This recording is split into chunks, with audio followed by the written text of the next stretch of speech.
안녕하십니까. 상속세 및 증여세법 중 상속세의 네 번째 주제입니다. 자, 4번 보실까요? 배우자 상속공제는 배우자가 실제 상속받은 금액을 공제한다고 되어 있습니다. 상속세의 계산 구조는요, 피상속인이 가지고 있던 모든 재산을 일단 요약합니다. 요약을 하고, 그 다음에 여러 가지 공제를 해줍니다. 공제를 해주는데, 금융자산 같은 경우에는 소득이 잘 밝혀지잖아요. 사실은 금융권에 있는 것도 탄로가 안 되잖아요. 그죠? 그런 것들을 조금 더 공제를 해주고, 그 다음에 실제로 이제 이 상속금을 가지고 나머지 이제 부양가족들이 살아가야 되는 거잖아요. 그러다 보니까 이제 이 피상속인의 재산을 중에서 상속 재산 중에서 부양자들한테 일단 세금을 내지 않고 상속을 받을 수 있는 상속 공제 같은 것들이 규정되어 있습니다. 근데 제일 중요한 게 사실은 이제 배우자분이죠. 사실은 자녀분들이야 또 다른 독립적인 가정을 가지고 있으니까 상관이 없는데 배우자 중에 한 분이 돌아가시면 굉장히 타격이 크시잖아요. 그래서 이제 배우자 공제를 굉장히 중요하게 바라보고 있습니다. 그래서 우리 상속 같은 경우에는 이제 법정 상속에 대한 비율 같은 것들이 있어요. 그런 비율 같은 거 보시면 통상 이제 자식은 하나로 보고요. 배우자는 훨씬 아픔이 크기 때문에 1.5배를 인정해 줍니다. 그래서 법정 상속 같은 경우에는 그러니까 만약에 이런 거죠. 3.5억이 있다. 그다음에 아기가 2명 있다. 그러면은 배우자 포함해서 아기 둘이니까 3명이잖아요.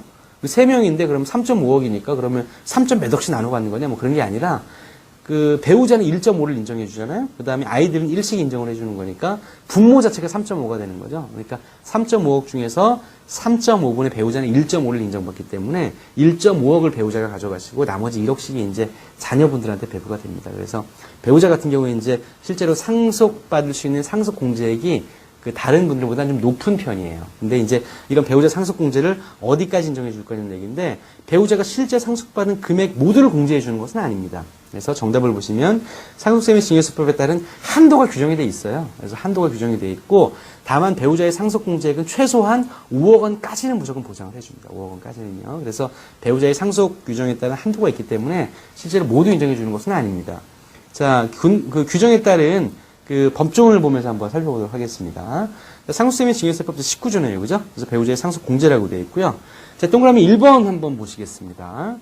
자, 거주자의 사망으로 배우자가 실제 상속받는 금액은 상속세 과세가액에서 공제합니다.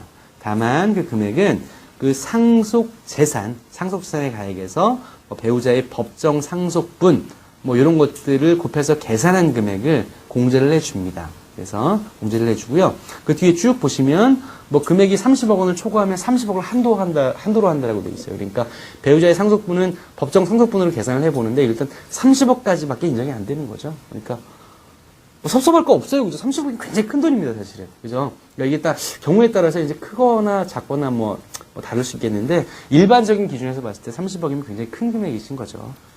자, 그래서 1번 살펴봤고요. 2번은 사실은 별 중요한 얘기는 아니고 3번 그리고 4번 보시면 배우자의 실제 상속받는 금액이 없거나 상속받을 금액이 5억 원 미만이라고 하더라도 일단 5억 원까지는 공제를 해줍니다. 그래서 배우자의 공제의 최저한이 5억 원이라는 거. 그래서 최고 한도는 30억이고 최저 한도는 5억 원이라는 거. 여기까지 좀 알아주셨으면 좋겠습니다. 그래서 이번 시간에는 배우자의 상속 공제의 대상이 되는 금액과 최고 한도와 최저 한도에 대해서 살펴봤습니다. 여러분들 수고 많으셨습니다. 감사합니다.